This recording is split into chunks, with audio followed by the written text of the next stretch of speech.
Hi friends, welcome to my channel cook and chat. ఈరోజు మనం Bombay sandwich ఎలా చేసుకోవాలో చూసుకుందాం. దీనికి కావాల్సిన పదార్థాలు గ్రీన్ చిల్లీ, ఆనియన్, కొరియాండర్. వీటిని చిన్న ముక్కలుగా కట్ చేసుకుని ఒక బౌల్లోకి తీసుకోండి. వీలైనంత చిన్నగా కట్ చేసుకుంటే బాగుంటుంది. దీనిలో ఒక 2 స్పూన్స్ శనగపిండి వేసుకోండి.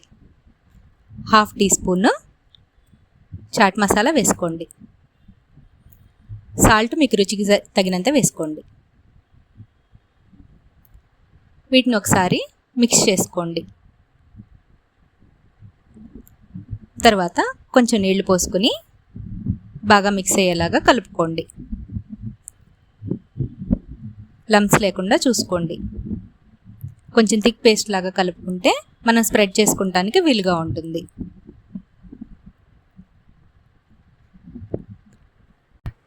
ఈ శాండ్విచ్కి మిల్క్ బ్రెడ్ కానీ, వీట్ బ్రెడ్ కానీ, శాండ్విచ్ బ్రెడ్ కానీ ఏదైనా తీసుకోవచ్చు. నేను మిల్క్ బ్రెడ్ తీసుకుంటున్నాను. ఇప్పుడు బ్రెడ్ స్లైస్ మీద ఈ పేస్ట్ని మనం స్ప్రెడ్ చేసుకోవాలి. పూర్తిగా స్లైస్ అంతా స్ప్రెడ్ అయ్యేలాగా చూసుకోండి.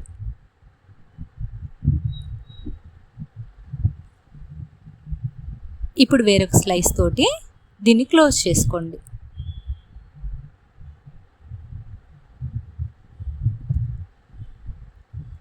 ఇదే ప్రాసెస్ని ఇంకో స్లైస్ కూడా రిపీట్ చేయండి.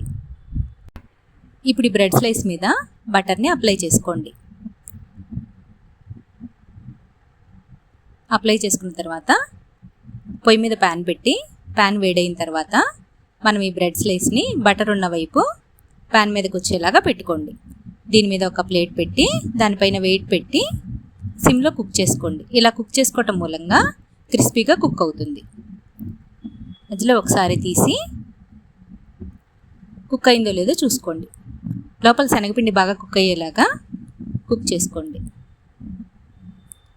రెండో వైపు కూడా మీరు బటర్ వేసుకొని క్రిస్పీగా కుక్ చేసుకోండి. ఇప్పుడు దీన్ని కుక్ అయిన తర్వాత తీసి వేరే ప్లేట్లో పెట్టుకోండి. రెండో బ్రెడ్ స్లైస్ని కూడా ఇలాగే క్రిస్పీగా కుక్ చేసుకుని ప్లేట్లోకి తీసుకోండి.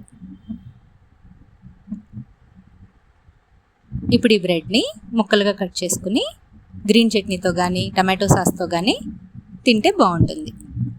ఇలాంటి ఈజీ రెసిపీస్ కోసం నా ఛానల్ని సబ్స్క్రైబ్ చేసుకోండి, లైక్ చేయండి, షేర్ చేయండి, కామెంట్ చేయండి. Thank you for your time.